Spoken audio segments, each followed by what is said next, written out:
जय श्री कृष्णा, राधे राधे। श्री हरि की कृपा आप सभी पर बनी रहे। आइए आज हम पढ़ते हैं 18वां अध्याय।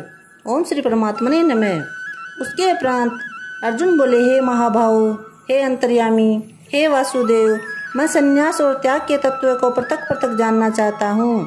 इस प्रकार अर्जुन के पूछने पर श्री कृष्ण भगवान बोले, हे अर्जुन, कितने ही पंडित जन तो काम्य कर्मों के त्याग को संन्यास जानते हैं और कितने ही विचार कुशल पुरुष सब कर्मों के फल को त्याग कहते हैं, तथा कई एक विद्वान ऐसे कहते हैं कि कर्म सभी दोष युक्त है, इसलिए त्यागने योग्य नहीं है। और दूसरे विद्वान ऐसे कहते हैं कि यज्ञ, दान और तप रूप कर्म त्यागने योग्य नहीं है। परंतु हे अर्जुन, उस त्याग के विषय में तू मेरे निश्चय को सुन। हे पुरुष श्रेष्ठ, वह त्याग सात्विक, राजस और तामस ऐसे 3 प्रकार का ही कहा गया है, तथा यज्ञ, दान और तप रूप कर्म त्यागने की योग्य नहीं है, किंतु वह निसंदेह करना कर्तव्य है, क्योंकि यज्ञ, दान और तप यह तीनों ही बुद्धिमान पुरुषों को पवित्र करने वाले हैं। इसलिए हे पार्थ, ये यज्ञ, दान और तप रूप कर्म तथा और भी संपूर्ण श्रेष्ठ कर्म आसक्ति को और फलों को त्याग कर अवश्य करने चाहिए। ऐसा मेरा निश्चय किया हुआ उत्तम मत है। और हे अर्जुन, नियत कर्म का त्याग करना योग्य नहीं है, इसलिए मोह से उसका त्याग करना तामस त्याग कहा गया है। यदि कोई मनुष्य जो कुछ कर्म करता है वह सब कुछ दुख रूप है, ऐसे समझकर शारीरिक क्लेश के भय से कर्मों का त्याग कर दे, तो वह पुरुष उस राजस त्याग को करके भी त्याग के फल को प्राप्त नहीं होता है, अर्थात उसका वह त्याग करना व्यर्थ ही होता है। हे अर्जुन, करना कर्तव्य है ऐसे समझकर ही जो शास्त्र विधि से नियत किया हुआ कर्तव्य कर्म आसक्ति को और फल को त्याग कर किया जाता है, वही सात्विक त्याग माना गया है। अर्थात कर्तव्य कर्मों को स्वरूप से न त्याग कर उनमें जो आसक्ति और फल का त्यागना है, वही सात्विक त्याग माना गया है। हे अर्जुन, जो पुरुष अकल्याणकारक कर्म से द्वेष नहीं करता है और कल्याणकारक कर्म से आसक्त नहीं होता है, वह शुद्ध सत्व गुण से युक्त हुआ पुरुष संशय रहित, ज्ञानवान और त्यागी है, क्योंकि देहधारी पुरुष के द्वारा संपूर्णता से सब कर्म त्यागे जाने को शक्य नहीं है। इससे जो पुरुष कर्मों के फल का त्यागी है वह त्यागी है ऐसा कहा जाता है। सकामी पुरुषों के कर्म का ही अच्छा, बुरा और मिला हुआ ऐसे 3 प्रकार का फल मरने के पश्चात भी होता है, और त्यागी पुरुषों के कर्मों का फल किसी काल में भी नहीं होता, क्योंकि उनके द्वारा होने वाले कर्म वास्तव में कर्म नहीं है। हे महाबाहो, संपूर्ण कर्मों की सिद्धि के लिए अर्थात संपूर्ण कर्मों के सिद्ध होने में यह 5 हेतु सांख्य सिद्धांत में कहे हैं, उनको तू मेरे से भली प्रकार जान। हे अर्जुन, इस विषय में आधार और कर्म कर्ता तथा न्यारे न्यारे करण और नाना प्रकार की न्यारी न्यारी चेष्टा एवं वैसे ही 5वां हेतु देव कहा गया है, क्योंकि मनुष्य मन, वाणी और शरीर से शास्त्र के अनुसार अथवा विपरीत भी जो कुछ कर्म आरंभ करता है उसके ये 5 ही कारण है। परंतु ऐसा होने पर जो भी पुरुष अशुद्ध बुद्धि होने के कारण उस विषय में केवल शुद्ध स्वरूप आत्मा को करता देखता है, वह मलिन बुद्धि वाला अज्ञानी यथार्थ नहीं देखता। हे अर्जुन, जिस पुरुष के अंतकरण में मैं करता हूँ ऐसा भाव नहीं है, तथा जिसकी बुद्धि में सांसारिक पदार्थों में और संपूर्ण कर्मों में लिपायमान नहीं होता, वह पुरुष इन सब लोगों को मारकर भी वास्तव में न तो मारता है और न पाप से बंधता है। हे भारत, ज्ञाता, ज्ञान और ज्ञेय यह 3 प्रकार के कर्म प्रेरक अर्थात इन तीनों के संयोग से तो कर्म में प्रवृत्त होने की इच्छा उत्पन्न होती है, और कर्ता, करण और क्रिया यह 3 कर्म के संग्रह अर्थात इन तीनों के संयोग से कर्म बनता है। उन सब में ज्ञान और कर्म तथा कर्ता भी गुणों के भेद से सांख्य शास्त्र में 3 प्रकार से कहे गए हैं, उनको भी तू मेरे से भली प्रकार जान। हे अर्जुन, जिस ज्ञान से मनुष्य पृथक पृथक सब भूतों में एक अविनाशी परमात्मा भाव को विभाग रहित समभाव से स्थित देखता है, उस ज्ञान को तू सात्विक ज्ञान जान। और जो ज्ञान अर्थात जिस ज्ञान के द्वारा मनुष्य संपूर्ण भूतों में भिन्न भिन्न प्रकार के अभावों को न्यारा न्यारा करके जानता है, उस ज्ञान को तू राजस जान। और जो ज्ञान एक कार्य रूप शरीर में ही संपूर्णता के सदृश आसक्त है, अर्थात जिस विपरीत ज्ञान के द्वारा मनुष्य एक क्षण भंगुर नाशवान शरीर को ही आत्मा मानकर उसमें सर्वस्व की भांति आसक्त रहता है, तथा जो बिना युक्ति वाला तत्व अर्थ से रहित और तुच्छ है वह ज्ञान तामस कहा गया है। हे अर्जुन, जो कर्म शास्त्र विधि से नियत किया हुआ है और कर्तापन के अभिमान से रहित है, फल को न चाहने वाले पुरुष द्वारा बिना राग द्वेष से किया हुआ है, वह कर्म सात्विक कहा जाता है। और जो कर्म बहुत परिश्रम से युक्त तथा फल को चाहने वाले और अहंकार युक्त पुरुष द्वारा किया जाता है, वह कर्म राजस कहा गया है। तथा जो कर्म परिणाम हानि हिंसा सामर्थ्य को न विचार कर केवल अज्ञान से आरंभ किया जाता है, वह कर्म तामस कहा जाता है।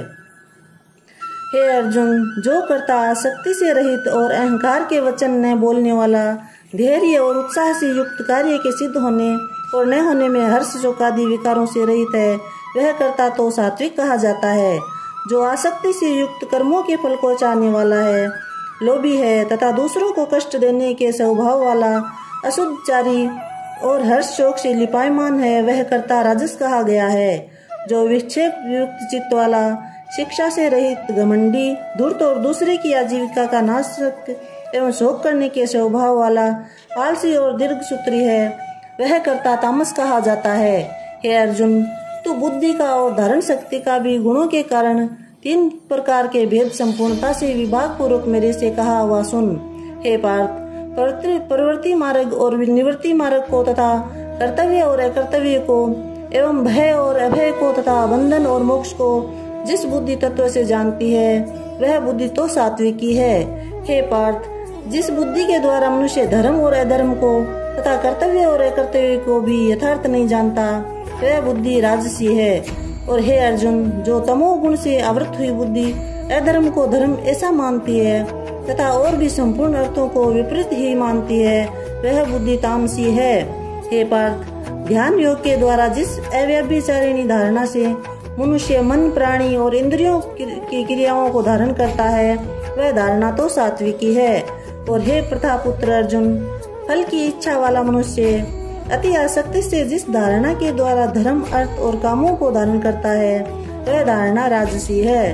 तथा हे पार्थ, दुष्ट बुद्धि वाला मनुष्य जिस धारणा के द्वारा निद्रा, भय, चिंता और दुख को एवं उन्मत्तता को भी नहीं छोड़ता है, अर्थात धारण किए रहता है, वह धारणा तामसी है। हे अर्जुन, अब सुख भी तू 3 प्रकार का मेरे से सुन। हे व्रत श्रेष्ठ, जिस सुख में साधक पुरुष भजन, ध्यान और सेवादि के अभ्यास से रमण करता है और दुखों के अंत को प्राप्त होता है, वह सुख प्रथम और साधन के आरंभ काल में यद्यपि विष के सदृश भासता है, परंतु परिणाम में अमृत के तुल्य है। इसलिए जो भगवत विषय बुद्धि के प्रसाद से उत्पन्न हुआ सुख है, वह सात्विक कहा गया है। जो सुख विषय और इंद्रियों के संयोग से होता है, वह यद्यपि भोग काल में अमृत के सदृश भासता है, परंतु परिणाम में विष के सदृश होता है, इसलिए वह सुख राजस कहा गया है। तथा जो सुख भोग काल में और परिणाम में भी आत्मा को मोहने वाला है, वह निद्रा, आलस्य और प्रमाद से उत्पन्न हुआ सुख तामस कहा गया है। और हे अर्जुन, पृथ्वी में या स्वर्ग में अथवा देवताओं में ऐसा वह कोई भी प्राणी नहीं है जो कि इन प्रकृति से उत्पन्न हुए तीनों गुणों से रहित हो, क्योंकि यावन मात्र सर्व जगत त्रिगुण में माया का ही विकार है।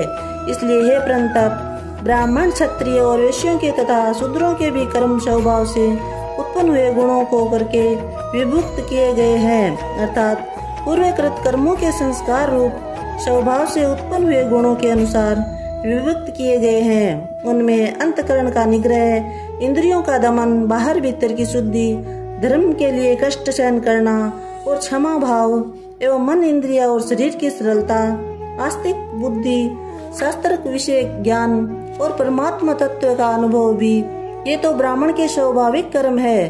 शूरवीरता, तेज, धैर्य, चतुरता और युद्ध में भी न भागने वाला स्वभाव एवं दान और स्वाभिमान, अर्थात निस्वार्थ भाव से सबका हित सोचकर शास्त्रानुसार शासन द्वारा प्रेम के सहित पुत्र तुल्य प्रजा को पालन करने का भाव, ये सब क्षत्रिय के स्वभाव कर्म है।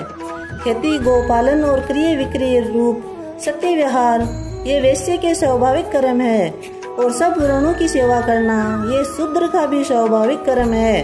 एवं इस अपने अपने स्वाभाविक कर्म में लगा हुआ मनुष्य भगवत प्राप्ति रूप परम सिद्धि को प्राप्त होता है। परंतु जिस प्रकार से अपने स्वाभाविक कर्म में लगा हुआ मनुष्य परम सिद्धि को प्राप्त होता है, उस विधि को तू मेरे से सुन। हे अर्जुन, जिस परमात्मा से सर्वभूतों की उत्पत्ति हुई है और जिससे यह सर्व जगत व्याप्त है, उस परमेश्वर को अपने स्वाभाविक कर्म द्वारा पूजकर मनुष्य परम सिद्धि को प्राप्त होता है। इसलिए अच्छे प्रकार आचरण किए हुए दूसरे के धर्म से गुण रहित भी अपना धर्म श्रेष्ठ है, क्योंकि स्वभाव से नियत किए हुए सब धर्म रूप कर्म को करता हुआ मनुष्य पाप को प्राप्त नहीं होता।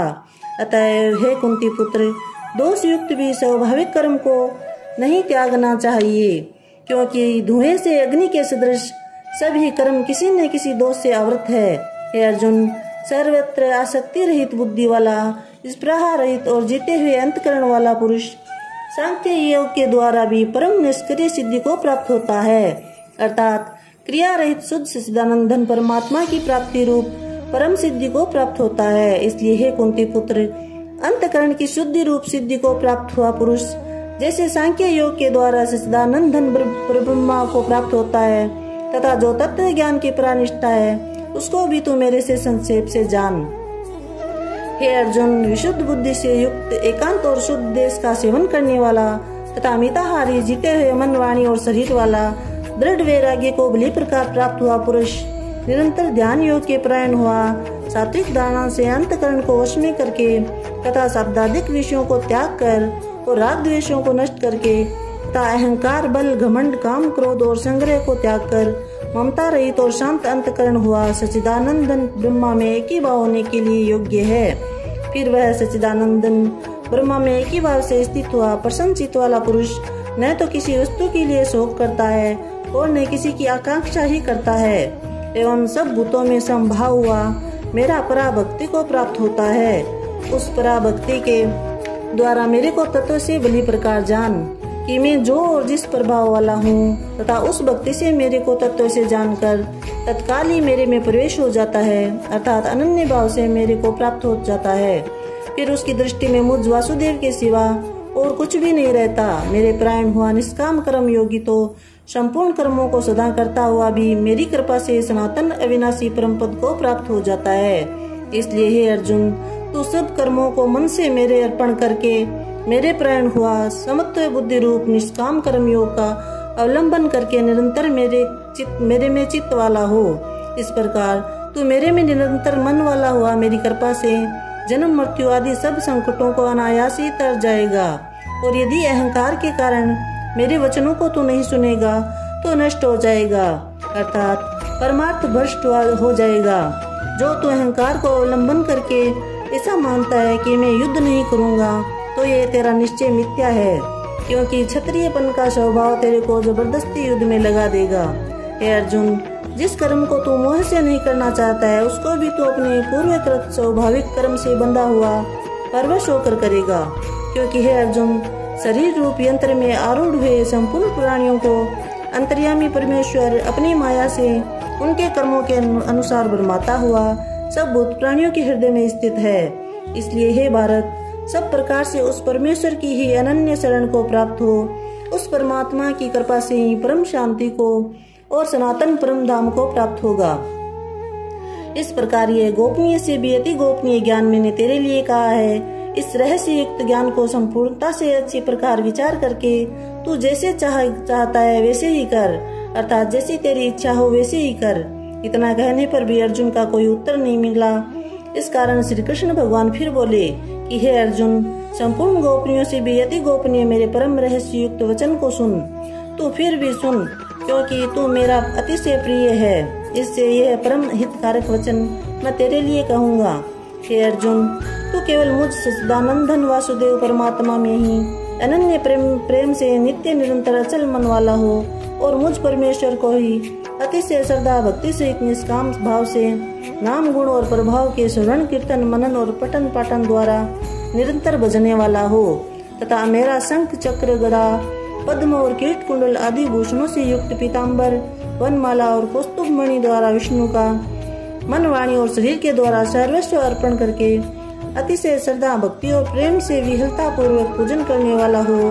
मुझ सर्वशक्तिमान विभूति बल ऐश्वर्य माधुर्य गंभीरता उदारता वात्सल्य और सौहार्दता आदि गुणों से संपन्न सबके आश्रय रूप वासुदेव को विनय भावपूर्वक भक्ति सहित साष्टांग दंडवत प्रणाम कर। ऐसा करने से तू मेरे को ही प्राप्त होगा।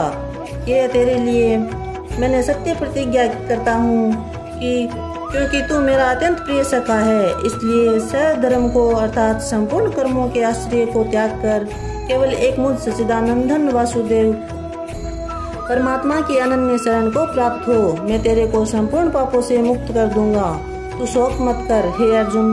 इस प्रकार तेरे हित के लिए कहे हुए इस गीता रूप परम रहस्य को किसी काल में भी न तो तप रहित मनुष्य के प्रति कहना चाहिए और न भक्ति रहित के प्रति तथा न बिना सुनने वाले की इच्छा के प्रति कहना चाहिए, एवं जो मेरी निंदा करता है उसके प्रति भी नहीं कहना चाहिए। परंतु जिनमें यह सब दोष नहीं हो ऐसे भक्तों के प्रति प्रेम पूर्वक उत्साह सहित कहना चाहिए, क्योंकि जो पुरुष मेरे में परम प्रेम करके इस परम रहस्य युक्त गीता शास्त्र को मेरे भक्तों में कहेगा अर्थात निष्काम भाव से प्रेम पूर्वक मेरे भक्तों को पढ़ाएगा या अर्थ की व्याख्या द्वारा इसका प्रचार करेगा, वह निसंदेह मेरे को ही प्राप्त होगा। और न तो उससे बढ़कर मेरा अतिशय प्रिय कार्य करने वाला मनुष्य में कोई और है, न उससे बढ़कर मेरा अत्यंत प्यारा पृथ्वी पर दूसरा कोई और होवेगा। तथा हे अर्जुन, जो पुरुष इस धर्म में हम दोनों के संवाद रूप गीता शास्त्र को पढ़ेगा अर्थात नित्य पाठ करेगा, उसके द्वारा मैं ज्ञान यज्ञ से पूजित होऊंगा, ऐसा मेरा मत है। जो पुरुष श्रद्धा युक्त और दोष दृष्टि से रहित हुआ इस गीता शास्त्र का श्रवण मात्र भी करेगा, वह भी पापों से मुक्त हुआ उत्तम कर्म करने वालों के श्रेष्ठ लोगों को प्राप्त होएगा। इस प्रकार गीता का महत्म्य कहकर भगवान श्री कृष्ण चंद्र आनंद कंद ने अर्जुन से पूछा, हे पार्थ, क्या यह मेरा वचन तेने एकाग्रचित्त श्रवण किया है? और हे धनंजय, क्या तेरा अज्ञानता से उत्पन्न हुआ मोह नष्ट हुआ? इस प्रकार भगवान के पूछने पर अर्जुन बोले, हे अच्युत, आपकी कृपा से मेरा मोह नष्ट हो गया है और मुझे स्मृति प्राप्त हुई है, इसलिए मैं संशय रहित हुआ स्थित हूँ और आपकी आज्ञा का पालन करूँगा। इसके उपरांत संजय बोले, हे राजन, इस प्रकार मैंने श्री वासुदेव के और महात्मा अर्जुन के इस अद्भुत रहस्य युक्त और रोमांचक कारक संवाद को सुना। कैसे कि श्री व्यास जी की कृपा से दिव्य दृष्टि द्वारा मैंने इस परम रहस्य युक्त गोपनीय योग को साक्षात करते हुए स्वयं योगेश्वर श्री कृष्ण भगवान से सुना है। इसलिए हे राजन, श्री कृष्ण भगवान और अर्जुन के इस रहस्य युक्त कल्याण कारक और अद्भुत संवाद को पुनः पुनः स्मरण करके मैं बारंबार हर्षित होता हूँ। तथा हे राजन, श्री हरि के उस अति अद्भुत रूप को भी पुनः पुनः स्मरण करके मेरे चित्त में अति महान आश्चर्य होता है और मैं बारंबार हर्षित होता हूँ। हे राजन, विशेष क्या कहूँ, जहाँ योगेश्वर श्री कृष्ण भगवान है और जहाँ गांडीव धनुषधारी अर्जुन है, वहीं पर श्री विजय विभूति और अचल नीति है, ऐसा मेरा मत है। बोलिए श्री कृष्ण चंद्र भगवान की जय। जय श्री राधे, राधे राधे, जय श्री कृष्णा।